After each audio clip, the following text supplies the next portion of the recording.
Hello students, welcome to my channel Arun's Physics Portal. In this lecture, I will be talking about the block diagram of an IC op-amp. यह MSc और BSc के लिए तो important है ही, साथ ही यह BE और BTech के स्टूडेंट्स के लिए भी इम्पॉर्टेंट है। इसका पूरा नोट भी मैंने इस लेक्चर में प्रोवाइड कर दिया है। एग्ज़ाम में कितना लिखना है, कैसे लिखना है और क्या लिखना है, इस सब की जानकारी आपको इस नोट से मिल जाएगी। So let us start our topic on the block diagram of an IC op-amp. जैसा कि आप देख रहे हैं, सिंप्लीफाइड ब्लॉक डायग्राम op-amp का, इसमें 4 ब्लॉक्स हैं। पहला ब्लॉक है डिफरेंस एम्पलीफायर का, दूसरा है इंटरमीडिएट स्टेज का, third one is level shifter and the fourth one is output driver. In 4 block के मिलने से op-amp का कंस्ट्रक्शन हुआ है या डिजाइनिंग इसकी हुई है। अब हम चारों ब्लॉक्स के फंक्शन के बारे में चर्चा करेंगे। So the first block is difference amplifier. जैसा कि नाम से क्लियर है, ये एक डिफरेंस एम्पलीफायर है। डिफरेंस का मतलब ही है कि कम से कम दो चीज़ों का डिफरेंस होना है।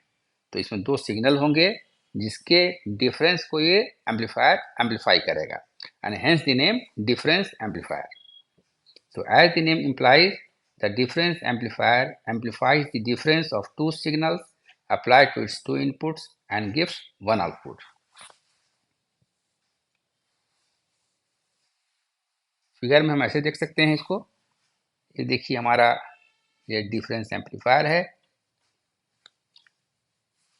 इसमें दो इनपुट्स हैं, एक पर सिग्नल हमारा V1 है, दूसरे पर सिग्नल हमारा V2 है, so that the difference is VD. The gain is here A, so if A is the gain, so V0 will be A times VD. So this is the function of difference amplifier, to provide the output as the amplified form of the voltage VD, the difference between the two input signals. The second one is intermediate stage. Difference amplifier के amplify करने की एक limit है। कोई भी amplifier कितना amplify कर सकता है, ये डिसाइड होता है उसके एम्पलीफिकेशन फैक्टर से, जिसका एक डिफरेंट वैल्यू होता है। वो ट्रांजिस्टर हो, फेट हो या वैक्यूम ट्यूब्स हो, सबका अपना अपना एक लिमिट है। उससे ज़्यादा वो एम्पलीफाई नहीं कर सकता है। अगर हमको उससे ज़्यादा एम्पलीफिकेशन की ज़रूरत है तो we use a number of amplifiers in cascade. तो व्हाट इज कास्केडिंग? कास्केडिंग क्या है? तो देखिए, अगर यदि एक एम्पलीफायर हमारा है जिसका गेन A1 है, A1 is the gain and the input is here is VD. So output will be here A1 times VD. इस के आउटपुट को हम दूसरे एम्पलीफायर के इनपुट की तरह व्यवहार करते हैं। इसका गेन आपका A2 है, so the output of from this amplifier will be A1 times A2 into VD. This input to the second amplifier is A1 VD. This is amplified by the second amplifier having gain of A2. So the output of the second amplifier is A1 A2 VD, and therefore this is equal to V0.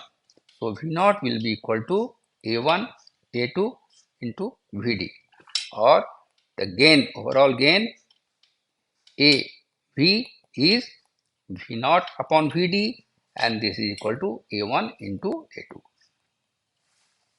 So to increase the gain, we use a number of amplifiers in cascade.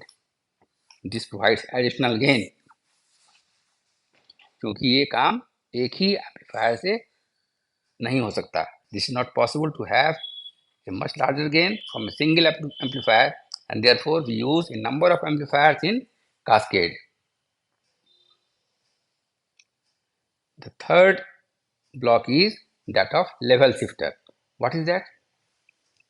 हमने देखा है कि जो op-amp है वो directly coupled amplifier है, मतलब इसमें एक स्टेज से दूसरे स्टेज को कनेक्ट करने के लिए किसी कैपेसिटर की जरूरत बीच में नहीं होती है.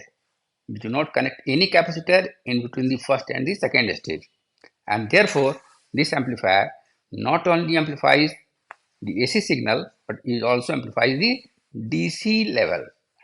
ये DC level को भी amplify कर देता है, and this DC level proceeds ahead without being obstructed at any point. Due to the absence of the coupling capacitor, the amplified DC signal also passes towards the output. Level shifter का काम क्या है? इस DC level को फिर से 0 volt पे ले आना with respect to ground so that the final output is not distorted. This is clear? जो काम कैपेसिटर के नहीं होने से हो रहा था, जो डीसी लेवल एम्पलीफाई हो रहा था, उसको खत्म करने के लिए और ताकि हमारा आउटपुट डिस्टॉर्टेड नहीं हो, डीसी लेवल को 0 वोल्ट पर फिर से लाने के लिए हम लेवल शिफ्टर का उपयोग करते हैं. So this is the third block. The fourth block is that of output driver. किसी एम्पलीफायर का जो स्टेज है, आउटपुट स्टेज, उसका इम्पीडेंस, इनपुट इम्पीडेंस का बहुत ज़्यादा होना चाहिए, आउटपुट इम्पीडेंस बहुत कम होना चाहिए, उसका करंट गेन बहुत ही ज़्यादा होना चाहिए, और इसमें ये एबिलिटी होनी चाहिए कि वो लो डिस्टॉर्शन के साथ सिग्नल को पास कर सके. तो 4 क्राइटेरिया है आउटपुट ड्राइवर की. It must have high input impedance, low output impedance, high current gain, and it must have the ability to pass AC signals with large amplitude and with low distortion. ऐसे circuits जो इन सारे criteria को fulfil करते हैं, they are some kind of emitter follower. इसलिए last stage किसी भी op-amp का जो होगा, that is some form of emitter follower. So this is all about the block diagram of op-amp. Thank you for watching. I hope you like this lecture. यदि आपको ये lecture अच्छा लगा हो तो इसे लाइक करें और मेरे चैनल को सब्सक्राइब करें. See you in my next lecture on some other topic. Till then, goodbye.